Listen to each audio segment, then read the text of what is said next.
আজি আমাৰ চেণ্ট্ৰেলৰ নিৰ্দেশ মৰ্মে আজি আমাৰ 5টা সমষ্টি হৈ কিনি ফুড ৰিলি হ'ব গোসাইগাঁও টাউনত, গোসাইগাঁও ডিষ্ট্ৰিক্ট হিচাপত।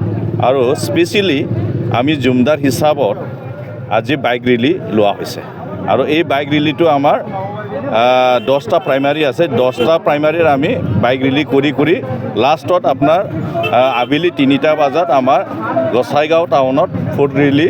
এই ফুড ৰিলিত আমাৰ সন্মানীয় আমাৰ সকলোৰে শ্ৰদ্ধা শ্ৰীযুত হাগ্ৰামা মহিলাৰী ছাৰে থাকিব আৰু তাৰ লগত আমাৰ 5জন কেণ্ডিডেট থাকিব। ডিষ্ট্ৰিক্টৰ আমাৰ যিমান নেতাসকল আছে, আমাৰ ব্লকৰ যিমান নেতাসকল আছে, সকলো নেতাসকল ইয়াত উপস্থিত থাকিব। আমাৰ কাছাবাৰী পাৰ্টি অফিচৰ পৰা ষ্টাৰ্ট হ'ব। তাৰ পৰা আমাৰ জানালী গাঁও প্ৰাইমাৰী, বালাগাঁও প্ৰাইমাৰী, তাৰপিছত এনেকৈ আহি কিনে আমাৰ মাকটাই গাঁও, চৰেন্দ্ৰপুৰ হৈ কিনি বাজুগাঁৱৰ পৰা আকৌ কাছাবাৰী জাম্বুগুৰি হৈ কিনি ডাইৰেক্ট বাৰজাবিল আমি গোসাইগাঁওলৈকে ডাইৰেক্ট যাম। ইয়াত আমাৰ টোটেল আমাৰ 500জন বাইক ৰিলি আমি ঠিক কৰিছিল, কিন্তু 500জনকৈ অলপ অধিক হ'ব পাৰে। আৰু 4 হুইল আছে। মোটামুটি ৰিলিত কমচে কম 1000মান হ'ব লাগে। যিহেতু ইউ পি পি এল দলেও মানে দিনে নিশাই কাম কৰি আছে, তো আপোনাৰ বাবে কিবা ফেক্টৰ হ'ব নেকি ইউ পি পি এল? নাই, তেনেকৈতো ফেক্টৰ আমি দেখা নাই। তেখেতসকলে নিজৰ পাৰ্টিটো কিবা এটা ৰখাৰ কাৰণে তেখেতসকলেও কাম কৰি থাকিব। আমাৰ কাৰণে একো তেনেকৈ ফেক্টৰ আমি দেখা নাই।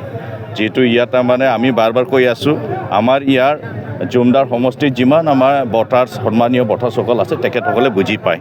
আগৰ পৰাই BPFত জয় কৰি আছে। এবাৰতো আকৌ বেছিকৈ চিন্তা কৰা দৰকাৰ আছে, যিহেতু ভৱিষ্যতৰ কথা আছে। BTC ৰক্ষা কৰাৰ কাৰণে নিশ্চয় BTC অঞ্চলৰ যিমান ভোটাৰ্ছ আছে আৰু স্পেচিয়েলি জুমদাৰ সমষ্টিত যিমান আমাৰ সন্মানীয় ভোটাৰ্ছ আছে, তেখেতসকলে BTC ৰক্ষাৰ কাৰণে BPFক ভোট দিব, সেইটো 100%।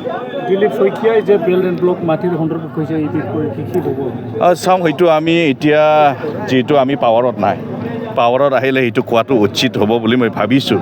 যিহেতু তাৰমানে দিলীপ দায়ে এজন তাৰমানে BJPৰ এজন সভাপতি ষ্টেটত, গতিকে তাৰ সম্পৰ্ক আমাৰ কোৱাটো এতিয়া ঠিক নহ'ব। গতিকে তেখেতসকলে পলিটিকেল লেংগুৱেজত ক'ব পাৰে, কিন্তু প্ৰেক্টিকেলি সেইটো নিজেও গম পায়। সেইকাৰণে তাৰ ওপৰত আমাৰ কোৱাটো উচিত নহ'ব বুলি মই ভাবিছোঁ।